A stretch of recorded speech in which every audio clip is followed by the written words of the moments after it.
Hello friends, good morning. मित्रों, आज हम इंग्लिश ग्रामर के अंदर जिस टॉपिक की चर्चा इस वीडियो में करने जा रहे हैं उसका नाम कंजंक्शन है। कंजंक्शन जिससे बोर्ड एग्जाम्स में 9th, 8th, 7th, 11th, 12th one day exams में, चाहे कोई भी वनडे एग्जाम हो या आपके डेली लाइफ में इसका ज़बरदस्त यूज है। तो मुझे समझ में आया कि पहले मैं दो टॉपिक्स को क्लियर कर रहा हूँ या करता हूँ। कौन? एक कंजंक्शन और इसके बाद प्रीपोजिशन। तो कंजंक्शन की चर्चा हम करने चल रहे हैं इस वीडियो के अंदर, ठीक है। देखो मित्र, ये जो कंजंक्शन है ना, कंजंक्शन, इसमें मेन वर्ड जो है वो है कंजॉइन। मेन वर्ड है कंजॉइन। कंजंक्शन में मेन वर्ड कंजॉइन है और कंजॉइन में मेन वर्ड ज्वाइन है, ठीक है। यानी कंजंक्शन कंजॉइन से बना हुआ है और कंजॉइन जो है वो ज्वाइन से बना हुआ है। ज्वाइन जिसका मतलब होता है जोड़ना, ज्वाइन जिसका मतलब होता है जोड़ना, यानी कंजंक्शन जो है वो जोड़ता है। तो जोड़ने के लिए आपको भी पता है कि कम से कम कितने टर्म्स की जरूरत होगी? कम से कम 2 टर्म्स की। तो कंजंक्शन 2 या 2 से अधिक, 2 और मोर देन 2 टर्म्स को आपस में जोड़ने का काम करता है। आपने अपने डेली लाइफ में देखा होगा कि 2 चीज़ों को जोड़ने के लिए हम अक्सर ग्लू का प्रयोग करते हैं, फेविकोल का प्रयोग करते हैं, फेविक्विक का प्रयोग करते हैं। ऐसा क्यों नहीं कि हम बुक के पेजेस को जोड़ने के लिए फेविक्विक का यूज कर दें और लोहे को जोड़ने के लिए हम ग्लू का यूज कर दें? ऐसा नहीं हो सकता। अलग अलग चीज़ों को जोड़ने के लिए अलग अलग तरह के कनेक्टर्स की ज़रूरत पड़ती है, अलग अलग तरह के ज्वाइंटर्स की ज़रूरत होती है। वैसे ही एक कंजंक्शन भी जब 2 सेंसेज को जोड़ता है, जब 2 वर्ड्स को जोड़ता है, जब 2 फ्रेजेज को जोड़ता है, 2 क्लॉजेज को जोड़ता है, तो उनके सेंसेज के आधार पर, उनके मीनिंग के आधार पर अलग अलग कंजंक्शंस का प्रयोग होता है। जैसे मैं आपको पहले कुछ चीज़ समझा रहा हूँ, इसके बाद इसको मैं डिस्क्राइब करूँगा। मित्रों, मैंने जैसे एग्जाम्पल लिया कि Ram is good, Ram is good, और यहाँ पर फिल इन द ब्लैंक्स है। Ram is good, his brother is also. और एक मैंने एग्जाम्पल लिया, Ram is good dot dot dot, his brother is not, या हिज ब्रदर इज बैड। मैंने लिखा 2 सेंटेंसेज मैंने लिखा। एक में मैंने लिखा Ram is good dash his brother is also, दूसरा लिखा Ram is good dash his brother is bad. तो यहाँ देखा क्या गया कि ये जो राम इज गुड और हिज ब्रदर इज ऑल्सो, तो ये दोनों इक्वल सेंसेज हैं। ये दोनों इक्वल सेंसेज हैं, यानी सेंसेज में लिया जाए तो यह भी एक पॉजिटिव सेंस है और यह भी एक पॉजिटिव सेंस है। लेकिन जब मैं इस सेंटेंस की बात करूं तो राम इज गुड और इसका just opposite adverse condition his brother is bad, यानी यहाँ पर मैंने 2 अपोजिट एडजेक्टिव्स का यूज किया है, गुड और बैड का। अर्थात ये दोनों सेंसेज एक दूसरे के उल्टे हैं, विरोधी हैं, एडवर्स हैं। इट मीन्स अगर यह एक पॉजिटिव सेंस है तो ये एक नेगेटिव सेंस है। तो क्या हम अगर एग्जाम्पल में मैं लूँ एंड और बट, मैंने 2 कंजंक्शंस को लिया, तो मैं इस सेंटेंस में इन 2 सेंटेंसेज को जोड़ने के लिए इन दोनों में से बट का प्रयोग अगर मैंने किया, जैसे ही करूँगा सेंटेंस गलत हो जाएगा। लेकिन अगर एंड का प्रयोग करूँगा तो ये सेंटेंस सही होगा। लेकिन इस सेंटेंस में राम इज गुड और डैश दिया हिज ब्रदर इज बैड में अगर मैंने एंड का प्रयोग किया तो सेंटेंस गलत हो जाएगा। फिर यहाँ मुझे क्या करना होगा? बट का यूज करना होगा, यानी यहाँ पर राइट कनेक्टर होगा, राइट कंजंक्शन एंड, और यहाँ पर राइट कंजंक्शन क्या होगा? बट। इट मीन्स कि सेंसेज के आधार पर कंजंक्शंस का यूज डिपेंड करता है, क्लॉजेज के आधार पर कंजंक्शंस का यूज डिपेंड करता है। क्लॉजेज मैं थोड़ा इसकी चर्चा ओरल कर दे रहा हूँ, प्रिंसिपल क्लॉज और सबऑर्डिनेट क्लॉज। सबऑर्डिनेट क्लॉजेज में जब सबऑर्डिनेट क्लॉजेज बनाया जाता है तो उसमें सबऑर्डिनेटिंग कंजंक्शंस का यूज होता है, और जब आप प्रिंसिपल क्लॉज का निर्माण करते हो तो वहां पर कोऑर्डिनेटिंग कंजंक्शंस का यूज होता है। ऐसा नहीं कि आप सबऑर्डिनेटिंग क्लॉज में कोऑर्डिनेटिंग कंजंक्शन का यूज कर देंगे और अगर आपको बनाना है प्रिंसिपल क्लॉज, प्रिंसिपल क्लॉजेस को जोड़ना है तो सबऑर्डिनेटिंग कंजंक्शंस का यूज कर देंगे। नहीं सर, वही दो प्रिंसिपल क्लॉजेज मिलकर के कंपाउंड सेंटेंस का निर्माण करते हैं और एक प्रिंसिपल क्लॉज और एक सबऑर्डिनेट क्लॉज मिलकर कॉम्प्लेक्स सेंटेंस का निर्माण करता है। जब मैं वीडियो कंपाउंड और कॉम्प्लेक्स सेंटेंसेस का लेके आऊंगा तो उसमें भी इसकी जरूरत होगी। यानी कंजंक्शन का जबरदस्त प्रयोग है फिल इन द ब्लैंक्स में, करेक्ट द सेंटेंसेज में, फिर से कंपाउंड और कॉम्प्लेक्स सेंटेंस को पहचानने में इसका बहुत बड़ा रोल है। तो आज हम इन बिंदुओं को, जिनसे कि एग्जाम्स में 2 से 3 क्वेश्चंस आ सकते हैं, इनको कंसेप्टेड करना मस्ट है, हम आज इस टॉपिक के अंदर चर्चा करने चल रहे हैं। तो हमने आपको बताया ना कि conjunction is made from a word conjoin and conjoin is made from a word join which means to add something, to join something. और ये कंजंक्शन जब ये ज्वाइन की बात करता है तो इसका फिर मैंने एग्जाम्पल्स आपको बताया, इसकी डेफिनीशन आता है, इसका डेफिनीशन आता है। और इसका डेफिनीशन क्या आ जाता है, इन चीज़ों को देखने के बाद इसका डेफिनीशन आता है, किसका, कंजंक्शन का डेफिनीशन आता है। क्या आता है सर कि कंजंक्शन इज अ टर्म या conjunction is a word which adds two or more than two क्या टर्म्स। तो ग्रामर में क्या टर्म्स हो सकते हैं, वर्ड्स, 2 और more than 2 वर्ड्स। फिर क्या कनेक्ट कर सकता है, फ्रेजेज, 2 और more than 2 वर्ड्स, फ्रेजेज, और फ्रेजेज के बाद ये क्या कर सकता है सर, क्लॉजेज और सेंटेंसेज। ठीक है, सेंटेंसेज यानी ये कंजंक्शन जो है 2 या 2 से अधिक वर्ड्स को, क्लॉजेज को, फ्रेजेस को और सेंटेंसेज को आपस में जोड़ने का काम करता है। अभी मैं थोड़ा सा इन चीज़ों को यहाँ पे बताना पड़ेगा कि भाई वर्ड क्या होता है, फ्रेज क्या होता है और क्लॉज क्या होता है। मैं इसका ब्रीफ डिस्क्रिप्शन नहीं दूंगा, लेकिन थोड़ा सा मैं इसको यहाँ पर बता दे रहा हूँ। देखो मित्र, वर्ड तो आप समझ ही रहे हो, वर्ड क्या है, a right combination of letters which express the correct meaning, वो वर्ड कहलाता है। सेंटेंसेज के विषय में भी आप जानते हैं कि it is the right combination of words which expresses a correct sense, वो सेंटेंस कहलाता है। Now do you know the differences between phrase and clause. Mitra, phrase जैसे मैंने एक सेंटेंस लिख रहा हूं कि I am teaching you, I am teaching you for your success, ये मैंने एक सेंटेंस लिखा। फिर मैंने अगर एक सेंटेंस मैं एक और लिखूं कि आई एम टीचिंग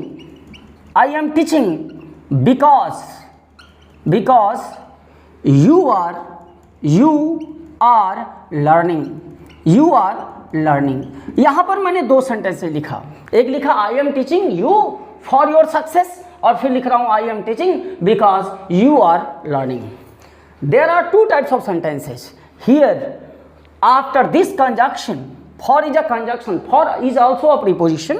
For के बाद मैंने लिखा your success, और यहाँ पर because के बाद मैंने लिखा you are learning। तो इन दोनों में डिफरेंस क्या है कि यह एक कंप्लीट सेंटेंस है, ये कंप्लीट सेंटेंस है, लेकिन ये कंप्लीट सेंटेंस नहीं है। But both are the parts of a sentence. Your success is the part of this sentence and you are learning is the part of this sentence. Both are the part of a sentence. But what's the differences between both segments? This has its own subject and predicate, but this is not. This has its own subject and predicate, here you is a subject and learning is a verb. लेकिन यहां पर आप verb का और subject का use नहीं करते हो, नहीं कर रहे हो। तो यही डिफरेंस है फ्रेज और क्लॉज में। फ्रेज ये सर ये क्लॉज है, ये क्लॉज है, ये कौन सा क्लॉज है मैं कंजक्शन पढ़ाते समय बताऊंगा। लेकिन यहां पर योर सक्सेस क्लॉज नहीं है, ये फ्रेज है, ये फ्रेज है। क्यों? क्योंकि इसका सब्जेक्ट और प्रेडिकेट नहीं है। लेकिन इसका सब्जेक्ट और प्रेडिकेट है तो कल एग्जाम में पूछा जाए, या इसका वीडियो भी आएगा क्लास का। बट यहां पर थोड़ा सा क्लू जानो कि डिफरेंस क्या है फ्रेज और क्लॉज में, कि बोथ आर, सिमिलरिटी क्या है, both are the parts of a sentence but phrase has not its own subject and predicate but clause has its own subject and predicate. This is the difference between phrase and clause, but both में be connected by a conjunction. लेकिन इन सबको जोड़ा जा सकता है किससे? Conjunction से। जब जोड़ने की ये डेफिनेशन था सर, मैं क्या एग्जांपल लिखूँ? बहुत सारे एग्जांपल लिख सकता हूँ। And not only dot dot but also both and as well as soon as no sooner than that so that in order that lest, बहुत सारे एग्जांपल्स इनको मैं बताऊंगा, इनका मैं सीरीज देने जा रहा हूँ। तो यहाँ पर मैं एग्जांपल्स की चर्चा नहीं कर रहा हूँ या बता नहीं रहा हूँ, वो हल्कापन होगा, मैं इसकी डिटेलिंग तो करने चल ही रहा हूँ। तो जब कंजंक्शन को कनेक्ट किया गया, कनेक्ट करने वाला टर्म है ये दो या दो से अधिक वर्ड्स को, सेंटेंसेज को, फ्रेजेस को या क्लॉजेस को जोड़ने के लिए इसका प्रयोग किया जाता है। जब ज्वाइनिंग की बात आती है, कनेक्टिंग की बात आती है, तो उस आधार पर कंजंक्शंस के तीन स्वरूप आते हैं। कितने स्वरूप आते हैं? तीन स्वरूप आता है। जो पहला स्वरूप है उसका नाम है कोऑर्डिनेटिंग कंजंक्शंस। कोऑर्डिनेटिंग कंजंक्शंस पहला स्वरूप है कोऑर्डिनेटिंग कंजंक्शंस। जो दूसरा स्वरूप है उसका नाम है सब ऑर्डिनेटिंग कंजंक्शंस। सब ऑर्डिनेटिंग कंजंक्शन, इसको आप एक में भी लिख सकते थे, यहाँ हाइफन न डालें तो भी सही है। कोऑर्डिनेटिंग को डबल लिखने का तरीका है। तो सब ऑर्डिनेटिंग कंजंक्शंस। और जो तीसरा स्वरूप है उसका नाम है को रिलेटिव कंजंक्शंस। तीन कंजंक्शंस हैं, तीन स्वरूप आए ज्वाइनिंग के आधार पर, कनेक्शन के आधार पर। पहला है कोऑर्डिनेटिंग, दूसरा है सब ऑर्डिनेटिंग और तीसरा है कोरिलेटिव कंजंक्शंस। अगर मैं आपको एक बात का दावा कर रहा हूं कि अगर आप ये समझ गए या दिमाग में सेटिंग बना लिए कि which is a coordinating conjunction, which is a subordinating and what is correlative, then I am giving you a guarantee you will be understood 50% conjunctions already। Use भी बताऊंगा मैं, इनका यूज बताऊंगा, लेकिन आप समझ गए। अगर आपके दिमाग में हो गया कि कौन कोऑर्डिनेटिंग है, कौन सबऑर्डिनेटिंग है, कौन कोरिलेटिव है, तो 50% तो लेके ऐसे ही उड़ जाओगे। तो हम बारी बारी से चर्चा करने चल रहे हैं। पहली चर्चा किसकी होगी? कोऑर्डिनेटिंग कंजंक्शंस की, फिर सबऑर्डिनेटिंग की होगी और फिर होगी कोरिलेटिव कंजंक्शंस की। Clear sir? तो चलो हम चलते हैं पहले चर्चा करने कोऑर्डिनेटिंग कंजंक्शंस की। कल कंजंक्शंस के टाइप पूछे तो मेनली तो वो दो ही होते हैं, कोऑर्डिनेटिंग और सबऑर्डिनेटिंग, लेकिन इनके तीन रूपों की चर्चा की जाती है, साथ में कोरिलेटिव की भी चर्चा होती है। तो मित्रों, जब कोऑर्डिनेटिंग की बात की जाती है तो कोऑर्डिनेटिंग कंजंक्शन में, कोऑर्डिनेटिंग कंजंक्शन पहले बताऊं कि है क्या। को हमने कहा दो तरीके हैं, तो चलो ये मैं अब दूसरे तरीके से इसकी स्पेलिंग लिख दे रहा हूं। Coordinating conjunction, coordinating conjunction. Coordinating conjunction का क्या है? देखो यहां पर एक वर्ड है कोऑर्डिनेट, एक वर्ड है क्या? कोऑर्डिनेट। पहले थोड़ा समझा दूं, कोऑर्डिनेट और कोऑर्डिनेट का, कोऑर्डिनेट का मतलब ही होता है equal rank, equal rank. Coordinate word की मीनिंग है इक्वल रैंक, जिसे हिंदी में समान श्रेणी कहा जा सकता है। यानी कोऑर्डिनेटिंग कंजंक्शंस हमेशा इक्वल रैंक्स को जोड़ते हैं। इट मीन्स अगर ये क्लॉजेज को जोड़ता है, इसके अंतर्गत आने वाले कंजंक्शंस अगर क्लॉजेज को जोड़ेंगे तो वो दोनों ही क्लॉजेज प्रिंसिपल क्लॉज होते हैं। कोऑर्डिनेटिंग कंजंक्शंस के द्वारा जोड़े गए दोनों सेंटेंसेज प्रिंसिपल क्लॉज होते हैं, जबकि सबऑर्डिनेटिंग कंजंक्शंस के द्वारा जोड़ा हुआ डिपेंडेंट क्लॉज होता है, एक क्लॉज दूसरी क्लॉज पे डिपेंड होता है, और सबऑर्डिनेट का मतलब होता है आश्रित, डिपेंडेंट। तो हम अभी चर्चा करने चल रहे हैं कोऑर्डिनेटिंग की, और कोऑर्डिनेट का मतलब है इक्वल रैंक, यानी दो समान श्रेणी के क्लॉजेस को जोड़ने वाला। दो समान श्रेणी, यानी एक सेंटेंस फिर से मैं लिखूं, जैसे एक ये देखो इंपरेटिव का सेंटेंस लिख रहा हूं। एक सेंटेंस था, नारा था डू और डाई, डू और डाई।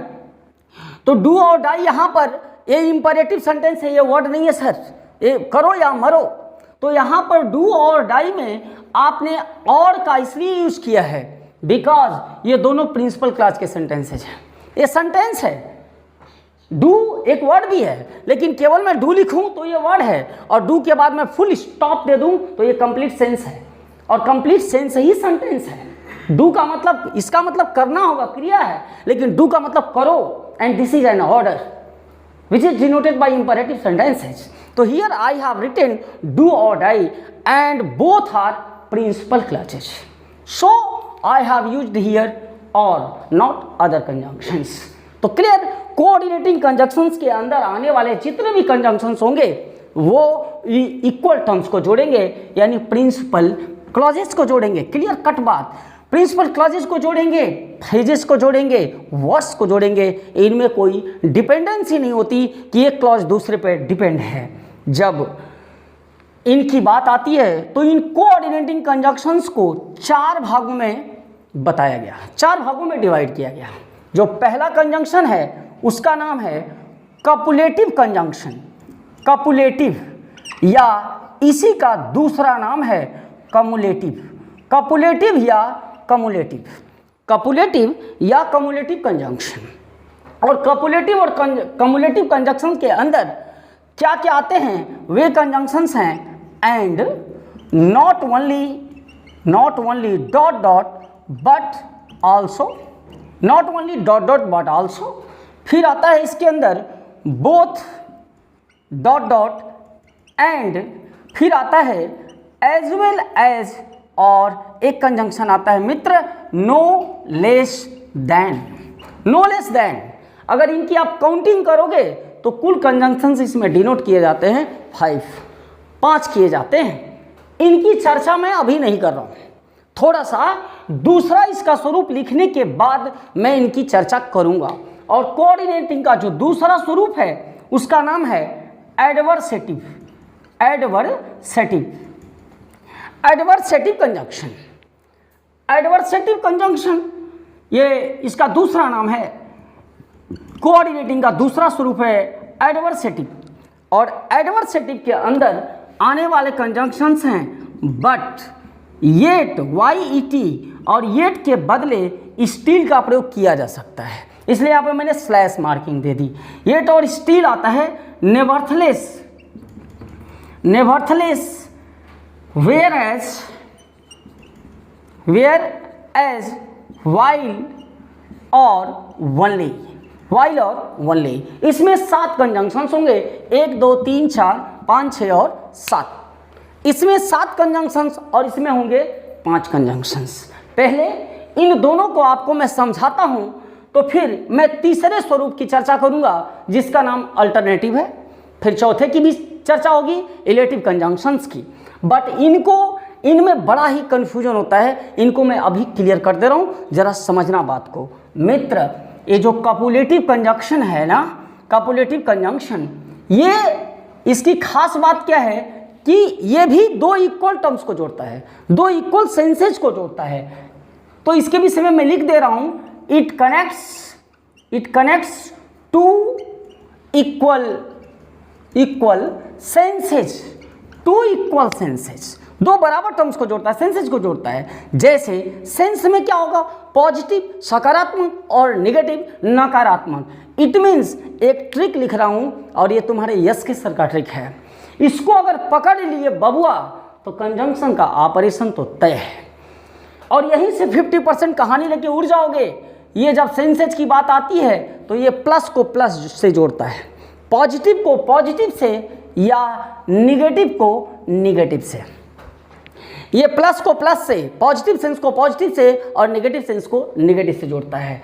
जबकि एडवर्सेटिव कंजंक्शन इसको हिंदी में जानते हैं, समानाधिकरण समुच्चय बोधक अव्यय कहा गया, और इसको कहा गया विरोधात्मक समुच्चय बोधक अव्यय। यानी ये दो एडवर्स टर्म्स को जोड़ता है, विरोधी तत्वों को जोड़ता है। यानी हम अगर इसके अंदर लिखें, एक तो मैंने आपको समझा दिया इक्वल सेंसेज, या और यहाँ पर इसका उल्टा क्या होगा, ये प्लस को माइनस से जोड़ने वाले कंजंक्शंस हैं, यानी पॉजिटिव को निगेटिव से या नेगेटिव को पॉजिटिव से जोड़ने वाले कंजंक्शंस हैं। देखो अब ज़रा एग्जाम्पल की बात करते हैं, ज़रा यहीं पे दिमाग लगाना। एक एग्जाम्पल यहाँ पर लिख रहा हूँ, इसमें क्या भरा जाना चाहिए, हम तो एग्जाम्पल लिख के कराएंगे आपसे। जैसे मैंने एक एग्जाम्पल लिखा कि he is handsome, he is handsome dot dot dot, his sister is अगली, हिज सिस्टर इज अगली। मैंने दो सेंटेंसेज लिखे हैं, दो क्लॉजेज लिखे हैं, एक पूरा का पूरा सेंटेंस है, जब कनेक्टर से जोड़ दोगे सेंटेंस बन जाएगा। तो अगर इनमें से कपुलेटिव कंजक्शन और एडवर्सेटिव कंजक्शन में से कल ऑप्शन में आता है कि एंड, एग्जाम में दिया एंड, बट, और देयरफॉर, इन कंजंक्शंस में आपको ट्रिक लगाना है। तो सेकंड नहीं लगेगा और आप उत्तर मार दोगे। कैसे मारोगे, कहाँ से पकड़ना है कि यार यह एक पॉजिटिव सेंस है, यह एक कौन सा सेंस है, पॉजिटिव, लेकिन यह कौन सा सेंस है, यह एक निगेटिव सेंस है। यह एक पॉजिटिव और यह एक निगेटिव सेंस है, इट मीन्स यहाँ एंड का जैसे ही प्रयोग होगा उत्तर क्या हो जाएगा, गलत, क्योंकि एंड कपुलेटिव कंजक्शन है और कपुलेटिव कंजक्शन प्लस को प्लस से या माइनस को माइनस से जोड़ता है, जबकि एडवर्सेटिव कंजक्शन प्लस को माइनस से या माइनस को प्लस से, इट मीन्स यहाँ ये जो बट है, बट किसका उदाहरण है, एडवर्सेटिव का है, तो आगे बढ़ने की जरूरत ही नहीं है। Right answer is but, right answer is but. Why? Because this is a positive sense and this is a negative sense, and an adversative conjunction always connect two or more than two adverse senses, विरोधी तत्वों को आपस में जोड़ता है। और ढेर सारे एग्जाम्पल्स पे हम लोग चर्चा करेंगे। एक मैं और एक एग्जाम्पल दे रहा हूँ, फिर एग्जाम्पल दिया, ही इज नॉट, अभी भरना है तेरे को, भरवा, मैं फिल इन द ब्लैंक्स करा रहा हूँ, डैश यहाँ पर, he is dash handsome dot dot dot, he is dot dot dot handsome dot brilliant, ये एक सेंटेंस लिखा। यहाँ पर क्या भरा जाना चाहिए, तो देखो सब्जेक्ट एक है जिसके दो क्वालिटीज की चर्चा हुई, दो क्वालिटीज, दो एडजेक्टिव्स, और ये दोनों ही क्वालिटीज पॉजिटिव हैं, सकारात्मक हैं, पॉजिटिव हैं, इसलिए इसमें से किसी भी कंजक्शन का प्रयोग करना सर्वथा गलत है। अल्टरनेटिव का मतलब होगा दोनों में से कोई एक, मैं चर्चा करूंगा, जगह की कमी है, इनको हटा के चर्चा करूंगा, इलेटिव हो नहीं सकता। तो फिर जब दो, एक सब्जेक्ट के दो इक्वल सेंसेज हैं, प्लस प्लस है, तो भागोगे कहाँ, कपुलेटिव। अब कपुलेटिव में भी आप एंड नहीं भर सकते, आपको भरना होगा नॉट ओनली बट ऑल्सो, या both dot dot and, both dot dot and.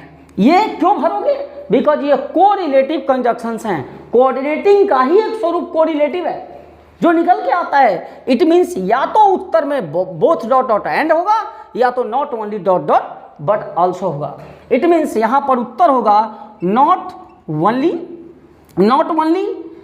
But also, या भर सकते हो बोथ और यहाँ भर सकते हो एंड।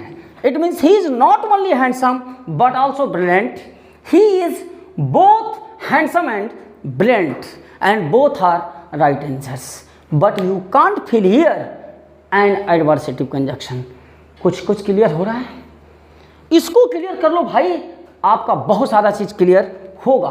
तो देखो फिर से मैं अब यहाँ पर एग्जाम्पल्स ये हटा रहा हूँ, और मैं इन दो कंजंक्शंस को तो आप समझ ही गए होंगे। पहला कंजंक्शन बताया कोऑर्डिनेटिंग में कॉपुलेटिव और कम्युलेटिव, जिसके अंतर्गत आने वाले कंजंक्शंस हैं and, not only dot dot but also, both dot dot and, as well as, no less than. जबकि एडवर्सेटिव जो प्लस को माइनस से या माइनस को प्लस से जोड़ता है, उसके अंदर आने वाले conjunctions but yet still worthless, whereas, while and only हैं।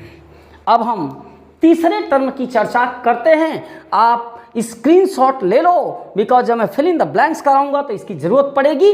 कोऑर्डिनेटिंग का जो तीसरा स्वरूप है उसका नाम है अल्टरनेटिव कंजंक्शन। अल्टरनेटिव या इसी का दूसरा नाम है डिसजंक्टिव। डिसजंक्टिव, अल्टरनेटिव या डिसजंक्टिव कंजंक्शन। ठीक है मित्र, अल्टरनेटिव या डिसजंक्टिव, जिसको हिंदी में विकल्पात्मक समुच्चय बोधक अव्यय के नाम से जाना जाता है।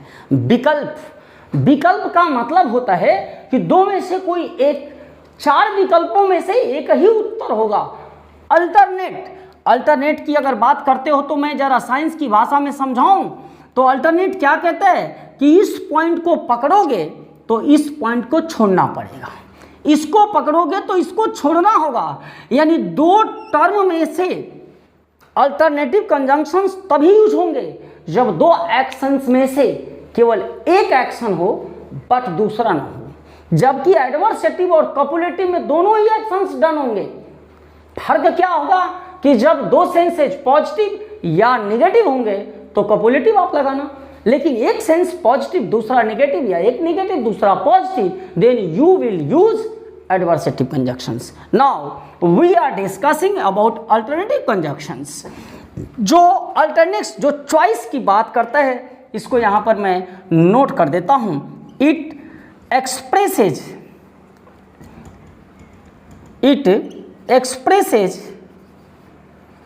the sense of choice। ये चॉइस की बात करता है, ये विकल्प की बात करता है, और इसके अंदर आने वाले जो कंजंक्शंस हैं उनका क्या क्या नाम है, वो कौन कौन हैं, वो कंजंक्शंस हैं। एग्जाम्पल में कौन कौन कंजंक्शंस आते हैं मित्र, उन कंजंक्शंस का नाम है और, एल्स, अदरवाइज, इधर और एक नीदर नॉर। नीदर नॉर, ठीक है, नीदर नॉर यानी और, एल्स, अदरवाइज, इधर और नीदर नॉर जैसे कंजंक्शंस का यूज किया जाता है। ठीक है, किसमें, अल्टरनेटिव कंजंक्शंस में। ये विकल्पों की बात करते हैं। मैं जरा एग्जाम्पल समझा रहा हूँ, जरा समझने की कोशिश करना। मैंने कहा कि be careful dot dot dot, you will fall. एक एग्जाम्पल और ले लेता हूं, do hard labour dot dot dot, you will fail. ये मैंने दो एग्जाम्पल लिया। तो क्या हुआ, पहला सेंटेंस कह रहा है कि बी केयरफुल, सावधान रहो, यहां पर है यू विल फॉल, तुम गिर जाओगे। तो ये दोनों एक्शन से एक साथ नहीं हो सकते।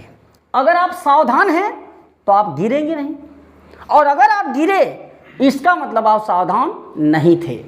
दूसरा कहता है डू हार्ड लेबर, कठिन मेहनत करो, यहां पर यू विल फेल, तुम फेल हो जाओगे। तो अगर आप फेल हुए तो आपने कठिन मेहनत नहीं किया था, ऐसा माना जाएगा। और अगर आपने कठिन मेहनत किया तो निश्चित रूप से आप फेल नहीं होंगे। आपने राठौर वर्ल्ड के सारे वीडियोज को मेहनत के साथ, लगन के साथ, एकाग्रता के साथ प्लेलिस्ट में डिनोट है। हिंदी का प्लेलिस्ट अलग है, इंग्लिश का प्लेलिस्ट अलग है। कभी मन उबता है तो कविताओं के प्लेलिस्ट में चले जाओ, लेकिन उन प्लेलिस्ट में दिए हुए वीडियोज को ध्यान से देखो, समझो, मेहनत करो। सफलता तेरे चरणों को एक दिन चूमेगी, क्योंकि हम मध्यम वर्गीय परिवार के पास मेहनत के सिवाय कुछ भी नहीं है, कुछ भी। हमारे पास बहुत ज़्यादा धन दौलत नहीं है यार, और हम सभी किसान के बेटे हैं, मध्यम वर्गीय परिवार के बेटे हैं। तो हमको मेहनत करना होगा, स्वयं के लिए, अपने माता पिता के लिए, परिवार के लिए, समाज के लिए, राष्ट्र के लिए। ओनली हमारे लिए स्ट्रगल ही है और हम स्ट्रगल करके सक्सेस पा सकते हैं। If you have struggled then you, तो आप सफल हो जाओगे, then you will be succeed. कहता है कि आप सफल हो गए, आप सफल हो गए तो इसका मतलब आपने मेहनत किया था, तो मेहनत किया तो सफल हुआ, तो दोनों में एक ही ऑप्शन हुआ, उसका परिणाम वो था, उसका वो रिजल्ट था।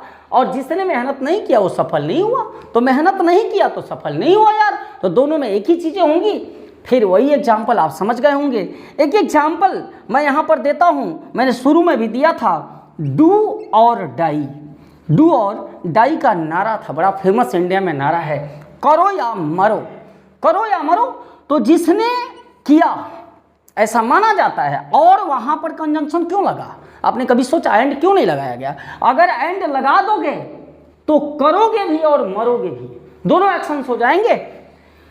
अगर आपने बट लगा दिया तो एडवर्स कंडीशन हो जाएगा।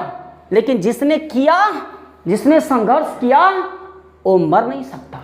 मरने का मतलब ये नहीं मृत्यु की बात में नहीं कर सकता, फेल्योर की बात कर रहा हूँ, वो फेल्योर नहीं हो सकता। ये नारा था उसमें स्वतंत्रता अभियान में, करो या मरो। तो यहाँ दोनों ऑप्शंस में कोई एक ही होगा, या तो डाई या तो डू, या तो लड़ोगे या तो मरोगे। इसलिए वहाँ पर कंजंक्शन किसका यूज हुआ? और का यूज हुआ। इट मीन्स और एल्स, अदरवाइज, इधर और नीदर नॉट।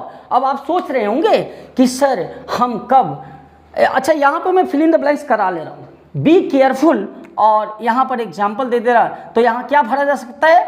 अदरवाइज। अदरवाइज यहाँ क्या भरा जा सकता है? एल्स, अदरवाइज, और भरा जा सकता है। अब आप सोच सकते हैं या सोचते भी होंगे कि सर हम और का कहाँ यूज करेंगे, एल्स का कहाँ यूज करेंगे सर, बट येट और इस बट और येट में क्या अंतर है, नेवरथलेस क्या होता है sir, not only but also क्या होता है, बोथ एंड क्या होता है। तो इनके लिए मैं एक अलग वीडियो लेके आऊँगा जिसकी हेडिंग होगी usages of some important conjunctions. उसका मैं डिटेलिंग करूंगा, सारे कंजंक्शंस का अलग अलग यूज बताऊंगा। अभी तो मैं इनको एक कॉमन सेंस दे रहा हूं किसके अंदर कौन से कंजंक्शंस आते हैं। तो आपने क्या सीखा कि अल्टरनेटिव कंजंक्शंस वे कंजंक्शंस हैं जो दो सेंसेज, अगर दो सेंसेज में अगर एक प्लस है तो प्लस को यहाँ मैंने ऑब्लिक मारा माइनस से, या माइनस को ऑब्लिक प्लस से, यानी ये चॉइस की बात करता है। ये दो विकल्पों में से यदि फर्स्ट विकल्प को पकड़ा, फर्स्ट को, ये प्लस की जगह पर माइनस की जगह पर मैं फर्स्ट सेकंड कर दे रहा हूँ। अगर ये फर्स्ट है और ये सेकंड, ये फर्स्ट ये सेकंड, तो या तो फर्स्ट को पकड़ेगा तो सेकंड को छोड़ देगा, और अगर सेकंड को पकड़ा तो फर्स्ट को छोड़ेगा। ये चॉइस की बात करता है जिसके अंदर और एल्स, अदरवाइज, इधर और नीदर नॉर का प्रयोग किया जाता है। तो ये थे मित्र हमारे कौन से कंजंक्शंस? अल्टरनेटिव कंजंक्शंस जो विकल्पों के लिए प्रयोग में लाए जाते हैं। अब हम चौथे कंजंक्शन की चर्चा करते हैं। कोऑर्डिनेटिंग का काइंड जो है उसका नाम है, जो चौथा कंजंक्शन है उसका नाम है illative conjunction, ILLATIVE, illative conjunction. Illative conjunction, ठीक है मित्र। इलेटिव जिसे हिंदी में उद्देश्यात्मक समुच्चय बोधक अव्यय कहा जाता है, यह किसकी व्याख्या करता है? It expresses inference, it expresses inference जिसकी हिंदी उद्देश्य होती है, इन्फरेंस और रिजल्ट जिसकी हिंदी आप जानते हो परिणाम होती है। यानी इनके अंतर्गत आने वाले कंजंक्शंस इन्फरेंस या रिजल्ट की बात करते हैं, उद्देश्य या परिणाम की बात करते हैं। और जो जो कंजंक्शंस इसके अंदर नोट किए जाते हैं वे हैं फॉर या फॉर, एक प्रीपोजिशन भी है लेकिन ये इन्फरेंस के लिए यूज कंजंक्शन के रूप में भी किया जाता है। फॉर, देयरफॉर, आपने एक कंजंक्शन सुना होगा कंसीक्वेंटली, और मैंने यहाँ हमारा ऑब्लिक सो। एक बड़ा इंटरेस्टिंग मैटर बता रहा हूँ। लोग कहते हैं कि देयरफॉर का मतलब भी तो इसलिए है और सो का मतलब भी इसलिए है और कॉन्सिक्वेंटली का भी मतलब इसलिए है, लेकिन बहुत ब्लंडर इसमें होता है कि आप देयरफॉर के बदले सो लगा देते हो। मित्रों, सर्वथा गलत है। देयरफॉर के बदले सो कभी नहीं लगता। हाँ, कॉन्सिक्वेंटली के बदले सो का प्रयोग हो सकता है या होता है। तो देयरफॉर और सो में क्या डिफरेंस है ये मैं कहाँ बताऊंगा, अगले वीडियो में, जहां मैं लेके आऊंगा some important usages of conjunctions.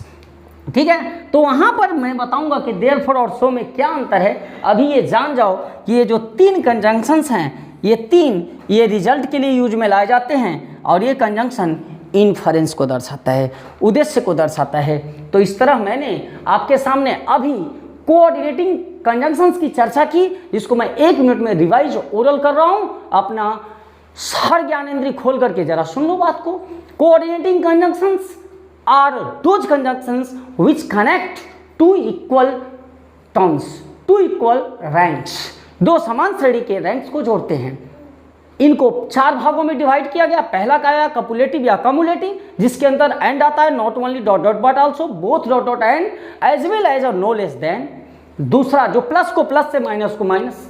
जो दूसरा कंजंक्शन है वो एडवर्सेटिव कंजंक्शन है, जो 2 विरोधी तत्वों को जोड़ता है, एंटी टर्म्स को जोड़ता है, प्लस को माइनस से माइनस को प्लस से, जिसके अंदर but yet still worthless whereas and while और ओनली का यूज होता है। तीसरा जो होता है वो अल्टरनेटिव कंजंक्शन कहलाता है, जिसके अंदर और एल्स अदरवाइज इधर और नीदर नॉर का यूज होता है। जो चौथा कंजंक्शन है वो रिलेटिव कंजंक्शन है, जो इन्फरेंस और रिजल्ट को दिखाता है, जिसके अंदर फॉर, देयरफॉर, सो या कंसिक्वेंटली का यूज किया जाता है। ठीक है, क्लियर। तो ये आपको मैंने एक प्रारूप दिया। अब जो कंजंक्शन का दूसरा स्वरूप है उसका नाम है मित्र subordinating conjunction. Subordinating conjunction, subordinating conjunction, subordinating conjunction जो निर्माण करता है कॉम्प्लेक्स सेंटेंसेस का। इसकी खास बात है कि यह डिपेंडेंट क्लॉज का निर्माण करता है, एक क्लॉज दूसरे क्लॉज के ऊपर निर्भर करता है। जस्ट पहले एग्जांपल मैं दे रहा हूं, क्या, he worked hard, he worked hard, he worked hard that he passed the examination, he passed the examination, he passed the examination। मित्र यहाँ पर उसने मेहनत किया, he worked hard, उसने मेहनत किया, तो यहाँ पर ये इसका रिजल्ट था, ये रिजल्ट था कौन सा, he passed the examination। तो क्या कह सकते हो कि उसका पास होना किसके ऊपर डिपेंड है, उसके मेहनत करने के ऊपर डिपेंड है। It means this clause is dependent on this clause, so this will be principal clause, this is principal clause and this is subordinate clause. Subordinate clause, clause का एक वीडियो आएगा, सबऑर्डिनेट क्लॉज, लेकिन थोड़ा सा define कर रहा था। And this is called subordinating conjunction, ये सबऑर्डिनेटिंग कंजंक्शन है। और ये सेंटेंस कॉम्प्लेक्स का है, किसका है, कॉम्प्लेक्स का, क्योंकि सबऑर्डिनेटिंग कंजंक्शंस जब यूज कराए जाते हैं तो कॉम्प्लेक्स होता है, लेकिन जब कोऑर्डिनेटिंग कंजंक्शन कराए जाते हैं तो वो कंपाउंड होता है। देखो जरा कैसे मैं चेंज कर रहा हूं मैटर को, कि यहां पर एक कंजंक्शन सो भी यूज हो सकता था, यस ओ। जब यदि मैं सो का यूज कर दूं तो ये he worked hard so he pass the examination, it is also right sentence. But दोनों में अंतर क्या हो जाएगा कि he worked hard that he pass the examination complex कहलाएगा, जिसमें ये प्रिंसिपल क्लॉज और ये सबऑर्डिनेट क्लॉज होगा। लेकिन जैसे ही मैं सो लगाऊंगा तो वो कंपाउंड सेंटेंस कहलाएगा। और ये दोनों ही सेंटेंसेज उस समय जब मैं सो का यूज करूं तो ये दोनों सेंटेंसेज प्रिंसिपल क्लॉज के हो जाएंगे, क्योंकि कोऑर्डिनेटिंग कंजंक्शन इक्वल रैंक्स को जोड़ता है। तो ये डिफरेंस दिमाग में रहे कि जब कोऑर्डिनेटिंग कंजंक्शन का यूज होगा तो कंपाउंड सेंटेंस, और इनका जब जो मैं अब बताने जा रहा हूं यूज होगा तो कॉम्प्लेक्स सेंटेंस का निर्माण करेगा। क्लियर। तो जब ये एग्जाम्पल था, थोड़ा सा समझाने की बात थी, अब मैं इनकी डिटेलिंग कर रहा हूं, मैं इनको बता रहा हूं इनके अंदर कौन कौन आते हैं। मित्रों जब सबऑर्डिनेटिंग कंजंक्शंस की बात आती है तो ये मैंने बताया है कि ये किसकी बात करता है, डिपेंडेंट क्लॉज का निर्माण करता है। इसके 8 स्वरूप हैं। कितने स्वरूप हैं, 8, 1 2 नहीं 8।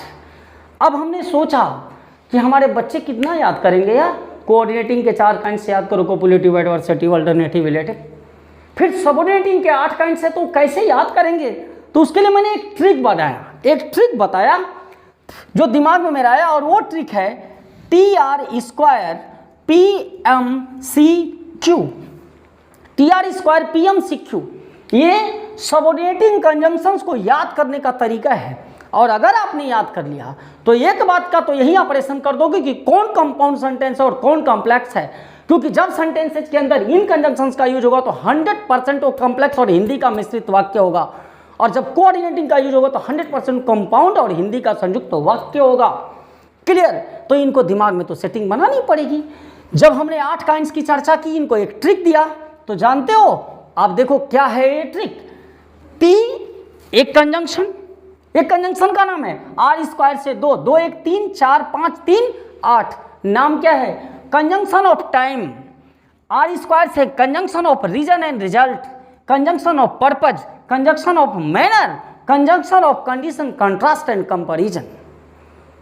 ये 8 काइंड्स हो गए जिनको याद करने के लिए एक ट्रिक बताया। Conjunction of time, conjunction of reason, conjunction of result, conjunction of purpose, conjunction of manner, और सिक्यू से कंट्रास्ट, कंडीशन एंड कंपैरिजन। ये 8 काइंड्स हो गए। इन्हीं 8 काइंड्स की चर्चा हम सबऑर्डिनेटिंग के अंदर करने चल रहे हैं, जिसमें पहला है conjunction of time. Conjunction of time Mitra, conjunction of time के अंदर जितने भी कंजंक्शन आते हैं इनका प्रयोग आप टाइम के लिए करते हो।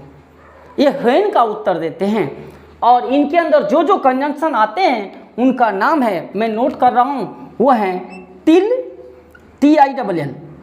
वो कंजंक्शन है टिल, TILL, अनटिल। टिल और अनटिल में क्या डिफरेंस है, इसके लिए स्पेशल वीडियो आएगा। इसमें आता है for, since, as, after, before, when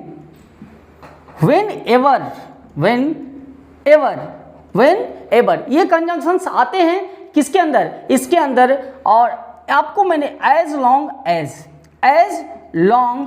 as ये कंजंक्शन आते हैं कंजंक्शन ऑफ टाइम के अंदर। Till, until, for, since, as, after, before, when, whenever, as long as, ये कंजंक्शन आते हैं कंजंक्शन ऑफ टाइम के अंदर। इनमें क्या अंतर है? टिल का कहाँ यूज करेंगे, अनटिल का कहाँ यूज करेंगे, बार बार बोल रहा हूँ। इन सभी के लिए एक स्पेशल वीडियो लेके आऊँगा, प्लीज़ उसका इंतजार करो। तब तक के लिए दिमाग में रखो कि टाइम को डिनोट करने के लिए आप इन्हीं का यूज करोगे। अभी मैं विशेष एग्जाम्पल नहीं दे रहा हूँ, क्योंकि जब मैं डिफरेंसेज बताऊँगा तो उस समय मैं इनको एग्जाम्पल के द्वारा समझाऊँगा। जो दूसरा काइंड है, जो दूसरा कंजंक्शन ऑफ सबऑर्डिनेटिंग कंजंक्शन है, उसमें conjunction of reason, conjunction of reason. ये कारण को बताने वाला है, कारण को बताने वाला कंजंक्शन है। जैसे इसमें कौन कौन आता है? एज, सिंस और बिकॉज। एज, सिंस और बिकॉज। अब आपके दिमाग में एक बात चल रही होगी कि सर आपने एज तो यहाँ भी लिखा, सिंस यहाँ भी लिखा, एज यहाँ भी लिखा, और सिंस इसमें भी है, आफ्टर, बिफोर, हाँ सिंस यहाँ पे है, आपने सिंस यहाँ भी लिखा। तो मित्रों, इनके यूज में अंतर होता है, इनके प्रयोग में अंतर होता है। यहाँ पर जब ये मीनिंग देते हैं तो ये जब की मीनिंग देते हैं या से की मीनिंग देते हैं, लेकिन यहाँ पर जब ये रीजन देता है तो ये क्योंकि का मीनिंग देता है। He could not attend the class as he was suffering from fever। यह उसके अटेंड क्लास न करने का रीजन था कि वह क्या था? बीमार था। ठीक है सर। तो एज, सिंस और बिकॉज एक कंजंक्शन ऑफ रीजन है, इनका भी डिटेलिंग करूंगा नेक्स्ट वीडियो में। जो तीसरा है उसका नाम है conjunction of result. Conjunction of result, और कंजंक्शन ऑफ रिजल्ट के अंदर मात्र और मात्र एक कंजंक्शन आता है, दैट, जिसकी हिंदी मालूम है क्या होती है? की, क पे छोटी ई की मात्रा।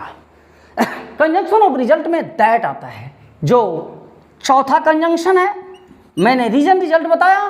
Conjunction of purpose, conjunction of purpose, PURPOSE,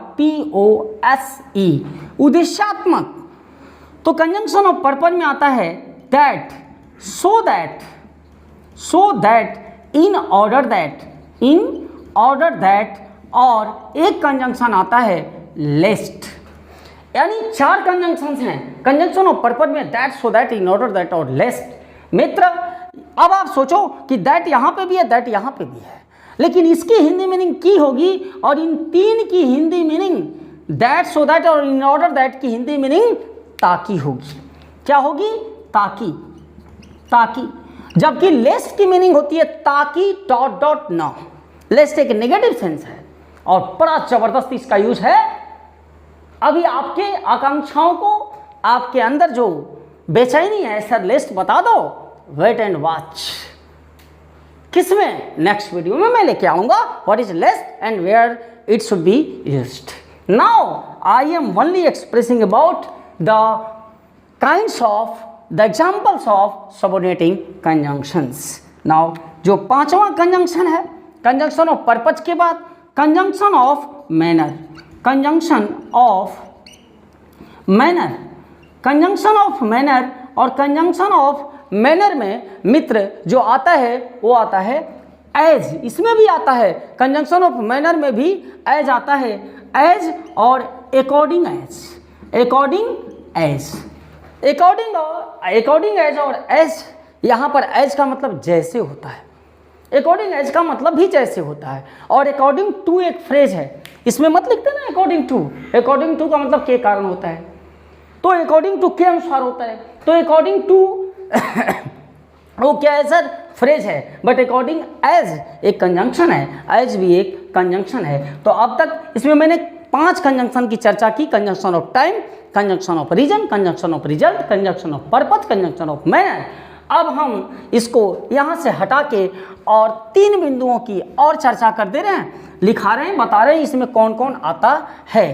तो अभी तक 5 कंजंक्शन की चर्चा हुई थी। जो 6ठा कंजंक्शन है, 6ठा उसका नाम है conjunction of condition, conjunction of condition. Conjunction of condition. और मित्र कंजंक्शन ऑफ कंडीशन में जो आता है उसका नाम है इफ, एज इफ और अनलेस। इसके अंतर्गत आता है इफ, एज इफ और अनलेस। इफ, एज इफ और अनलेस आपने बार बार सुना होगा। If you watch the videos of Rathore world, then if का कोरिलेटिव देन बनता है, कोरिलेटिव की चर्चा होगी, then you will be succeed, I am giving you a guarantee. तो what is this? This is a condition. If you will be succeed, then it will be proved that you have seen the videos of Rathore world. This is the condition in which we denote if, as if and unless. Here unless is a negative sense, unless is a negative sense। और बहुत ज़्यादा आप confuse होते हो until और unless को लेकर के, तो इसकी भी चर्चा होगी, इसको डिफाइन किया जाएगा नेक्स्ट वीडियो में। अभी मैं 7वां कंजंक्शन, कंजंक्शन ऑफ, आपने कंडीशन देखा, conjunction of contrast, conjunction of contrast. Conjunction of contrast के अंदर आने वाले कंजंक्शंस हैं दो, ऑल्दो, दो और ऑल्दो, दो और ऑल्दो। कंजंक्शन ऑफ कंट्रास्ट में मित्रों क्या आता है? दो और ऑल्दो। ठीक है, मैं 8वें कंजंक्शन की चर्चा, conjunction of contrast, condition and comparison, conjunction of comparison, comparison, तुलना बोधक। इसके अंतर्गत आता है एज और देन, एज और देन। जैसा कि आप जानते हैं एज का प्रयोग पॉजिटिव डिग्री में यूज कराया जाता है और देन का प्रयोग कंपैरेटिव डिग्री में होता है। तो एज और देन भी कनेक्टर्स हैं। एज का प्रयोग पॉजिटिव डिग्री में और देन का प्रयोग कंपैरेटिव डिग्री में कंपैरिजन को एक्सप्रेस करने के लिए किया जाता है। तो मैंने एक मोटा मोटी दिमाग में एक आइडिया दिया कि सबऑर्डिनेटिंग कंजंक्शंस क्या हैं, इनके अंदर कौन कौन से आते हैं। तो हमने उसमें आपको बताया कि सबऑर्डिनेटिंग कंजंक्शंस 8 प्रकार के होते हैं, जिसको मैंने एक ट्रिक दिया, TR² PMCQ। T से कंजंक्शन ऑफ टाइम, R² से रीजन एंड रिजल्ट, P से पर्पज, M से मैनर और CQ से कंपैरिजन, कंट्रास्ट एंड कंडीशन। फिर मैंने कंजंक्शन ऑफ टाइम में बताया मित्र कि इसके अंतर्गत आने वाले कंजंक्शन हैं क्या है? एज है, सिंस है, आफ्टर है, बिफोर है, टिल है, अंटिल है। एज है, आज तो बोला ही बोला ना, वेन एवर है। Conjunction of time, conjunction of reason में कौन कौन से कंजक्शन? 3 कंजक्शंस, एज, सिंस और बिकॉज। कंजक्शन ऑफ रिजल्ट में दैट। कंजक्शन ऑफ पर्पज में 4 conjunctions, that, so that, in order, that और लेस्ट। कंजक्शन ऑफ मैनर में इफ और एज इफ आता है, सॉरी एज और अकॉर्डिंग एज आता है। फिर आपने कंजक्शन ऑफ कंडीशन में इफ, एज इफ और अनलेस आता है। फिर कंजक्शन ऑफ कंट्रास्ट में दो और ऑल्दो आता है, जबकि कंजक्शन ऑफ कंपैरिजन में एज और देन आता है। तो ये था सबऑर्डिनेटिंग कंजक्शन।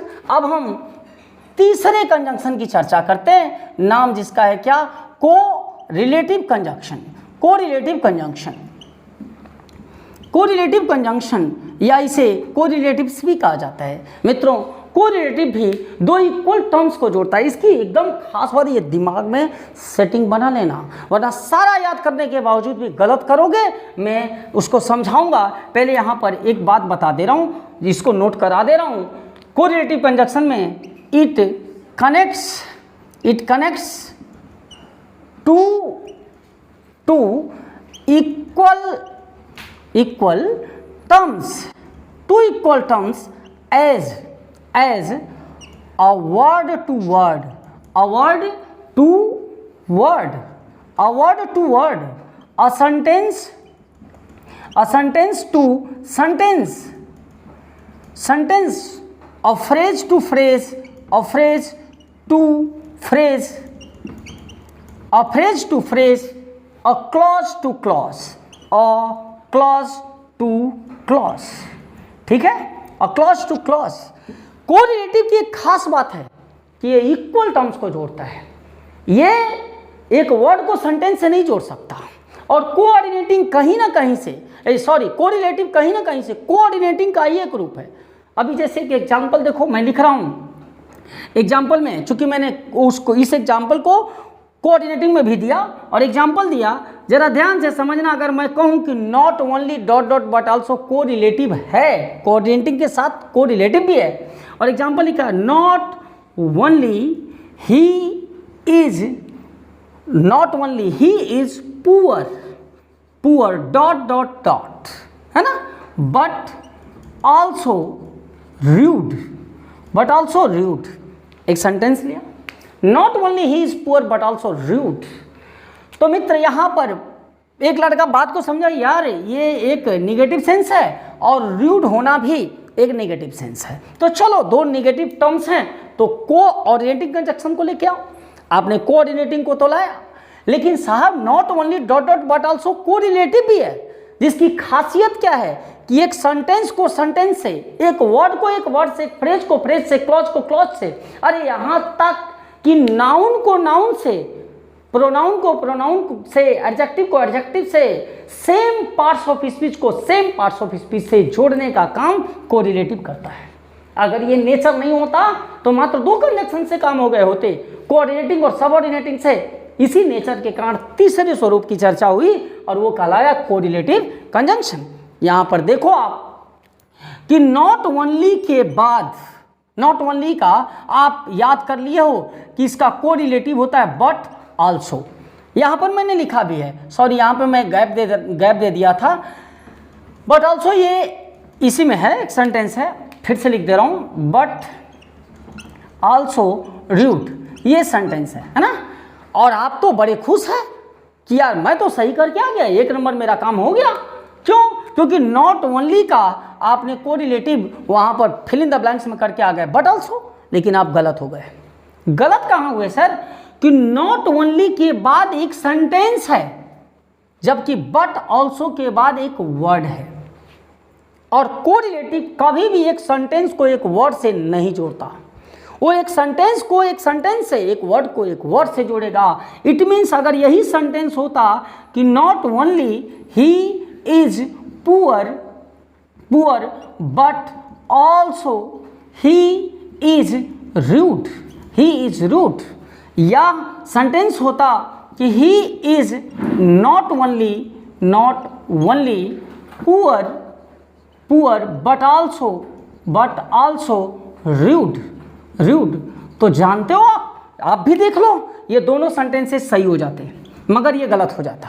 कोरिलेटिव तो नॉट ओनली बट ऑल्सो ही है, क्यों ये सही हो जाता? क्योंकि नॉट ओनली के बाद ये एक पूरा कंप्लीट सेंटेंस है और बट ऑल्सो के बाद भी एक पूरा कंप्लीट सेंटेंस है। यहाँ पर नॉट ओनली के बाद एक वर्ड है और यहाँ भी बट ऑल्सो के बाद एक वर्ड है। यह भी एडजेक्टिव है और यह भी एडजेक्टिव है।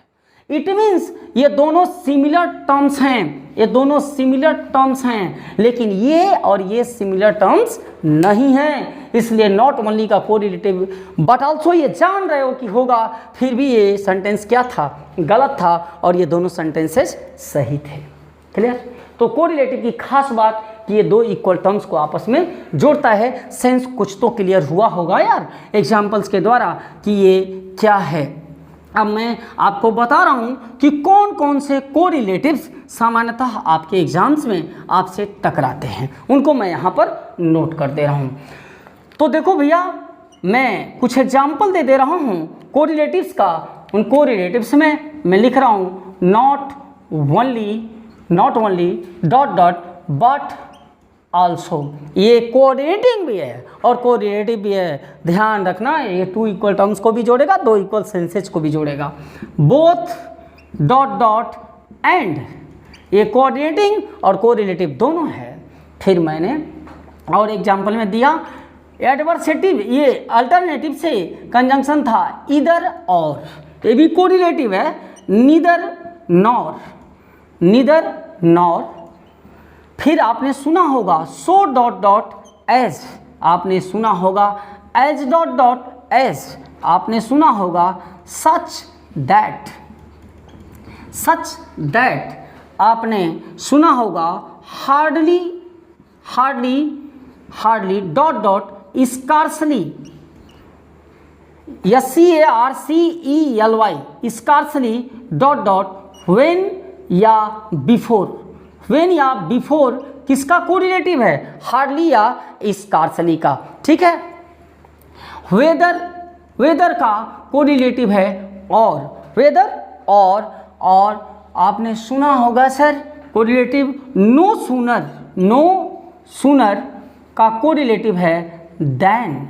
इफ का कोरिलेटिव है देन, इफ का कोरिलेटिव है क्या है? देन है। तो इस तरह मैंने इन कोरिलेटिव्स की चर्चा की। हाँ, एक छूटा हुआ है, उसको भी लिख दे रहा हूँ।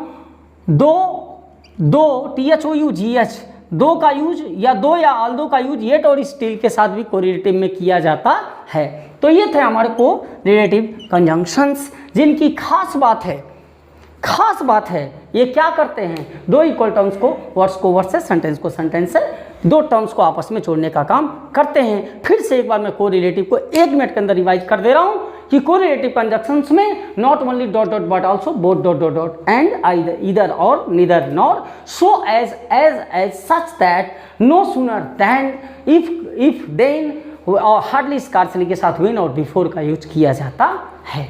आपने अब तक इस वीडियो में मेरे साथ रहे, आपको मैंने एक सेंस तो जरूर ही इस वीडियो में दे दिया किसका कहाँ यूज करना है, बट केवल ये कॉमन सेंस था। मैं अगले वीडियो में आऊँगा और आपको बताऊँगा कि किस कंजंक्शन का कहाँ यूज किया जाता है और किस में क्या क्या अंतर है।